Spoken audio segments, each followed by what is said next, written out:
ఈ శివాకి బాలు రెండో చేయి కూడా విరిచేసుంటే చాలా బాగుండేది. శివ చెప్పిన అబద్ధం వల్ల ఇప్పుడు మీనాకి, బాలుకి మధ్య పెద్ద గొడవనమాట.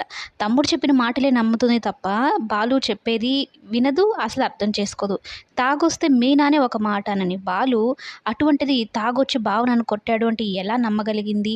మా ఈ చిన్న బతుకులు మా వెనకాల ఎవరు లేరనే కదా మీరు ఏమైనా చేయగలుగుతున్నారన్నట్టు బాలుని బాధ పెట్టేలాగా మాట్లాడుతుందనమాట. దానికి ముందు ఏం జరుగుతుందంటే, మీనా కనీసం పక్కింటి వాళ్ళు కూడా వచ్చారు. మీరు మా తమ్ముడిని చూడ్డానికి కూడా రాలేదు అని అనడంతో, ఇక బాలు మనసు చంపుకొని వాడు చేసిన తప్పులు తెలిసినా, దొంగతనాలు ఇవన్నీ తెలిసినా కూడా సరే ఎలా ఉందో ఏమో అని చెప్పని హాస్పిటల్‌కి వెళ్తాడు.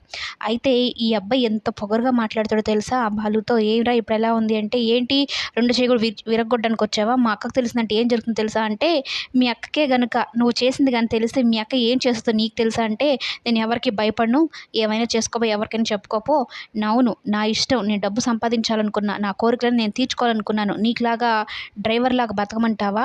చూడు అవతల గుణ డబ్బులకి సంపాదించి దొంగతనం ఒక్కసారి చేస్తే చాలు. సంపాదించి ఇప్పుడు వడ్డీలకి ఇస్తున్నాడు. అందరూ గుణాన్ని చూసే భయపడుతున్నారు. నాకు అలాంటి లైఫే కావాలి" అంటూ ఇక బాలుని రెచ్చగొట్టేలాగా మాట్లాడతాడనమాట. బాలుకి ఎంత కోపం వచ్చినా కూడా అణగదొక్కొని లోపల మౌనంగా ఉంటాడు. "నువ్వు చిన్న పిల్లాడివిరా, ఇలాంటి వాటికి అట్రాక్ట్ అయ్యి ఇలా అంటున్నావు. బుద్ధిగా చదువుకోరా. మీ అక్క కోరిక అదే కదా. మీ అక్క ఎప్పుడు మీ గురించి ఆలోచిస్తూ ఉంటుంది" అని అయితే అంటూ ఉంటే, "నాకు తెలుసు ఏం చేయాలో" అన్నట్టు మాట్లాడతాడనమాట. అయితే, "మీ అక్కకి ఈ వీడియో చూపిస్తానంటే చూపించుకో. నాకేం భయం లేదు. మా అక్క కనీసం పుస్తెలు కూడా కొనుక్కోలేని స్థితిలో నువ్వున్నావు. నువ్వేదో పెద్ద కోటీశ్వరుడి లెక్క నాకు చెప్తున్నావేంటి" అన్నట్టు మాట్లాడతాడనమాట. అయితే అంతలోనే ఇక సుమతి, ఈ మీనా వాళ్ళ అమ్మ రావడంతో ఇంక బాలు అక్కడి నుంచి అయితే వెళ్తాడు. రాజేష్ దగ్గరికి వెళ్ళి బాధపడుతూ ఉంటాడు. "చూడరా వాడు చిన్న పిల్లాడురా. ఈ డబ్బుకి ఇట్లాగ అట్రాక్ట్ అయ్యి వాడి జీవితాన్ని వాడే నాశనం చేసుకుంటున్నాడు. అంటే ఇప్పుడు ఎలారా? వాడు గురించి మీనాకి చెప్తే మీనా తట్టుకోగలదంటే తట్టుకోలేదురా. కానీ మీనాకి నేను చేస్తున్నదే రాంగ్‌గా కనిపిస్తుంది. వాళ్ళ తమ్ముడు గురించి చెప్పినా కూడా అర్థం చేసుకునే స్థితిలో ఆమె లేదేమో" అన్నట్టు అనుకుంటూ బాధపడుతూ ఉంటే, ఇక మీనా డాక్టర్ దగ్గరికి వెళ్ళి అసలు విషయం తెలుసుకుంటుందనమాట. "ఏమైంది మా తమ్ముడికి" అంటే, "అయ్యి యాక్సిడెంట్ అయ్యి పడిన దెబ్బలు కాదమ్మా. ఎవరో కొట్టారు బలంగా" అని చెప్పడంతో ఇక శివాని నిలదీస్తుంది. ఈ శివ ఏం చేస్తాడంటే, "బావ తాగొచ్చి మరి నన్ను కొట్టాడు" అన్నట్టు చెప్తాడనమాట. ఆ మాటతో మీనా ఏం ఆలోచించకుండా అక్కడి నుంచి బాలు దగ్గరికి వెళ్ళి బాలుని నిలదీస్తుంది. "ఎందుకు కొట్టావు నా తమ్ముడిని" అని.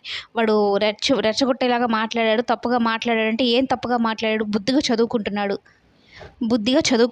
పార్ట్ టైమ్ జాబ్ చేసి మరీ మా అమ్మ వాళ్ళకి సహాయంగా ఉన్నాడు. అటువంటిది మా తమ్ముడిని పట్టుకొని చెయ్యి విరిచేశారు. ఇప్పుడు ఏంటి పరిస్థితి అన్నట్టు మీనా మాట్లాడుతూ, "మా వెనకాల ఎవరు లేరనే కదా ఇలా చేస్తున్నారు." బాలు నిలదీస్తుంటే ఇక రాజేష్ ఊరికే ఉండలేక, "ఆపమ్మ చాలిక. వాడు ఏం చేశాడో తెలుసా?" అంటూ అసలు నిజాన్నయితే బయట పెట్టడం జరుగుతుంది. ఒక్కసారిగా మీనా తన తమ్ముడు గురించి తెలిసి కుప్పకూలిపోతుంది. బాలుని ఇన్నిన్ని మాటలు మాట్లాడింది. కనీసం ఒక్క క్షణం నా భర్త లాంటి వాడు కాదు, ఏదో కారణం ఉండే వాడిని కొట్టాడని మాత్రం ఆలోచించలేకపోయిందనమాట.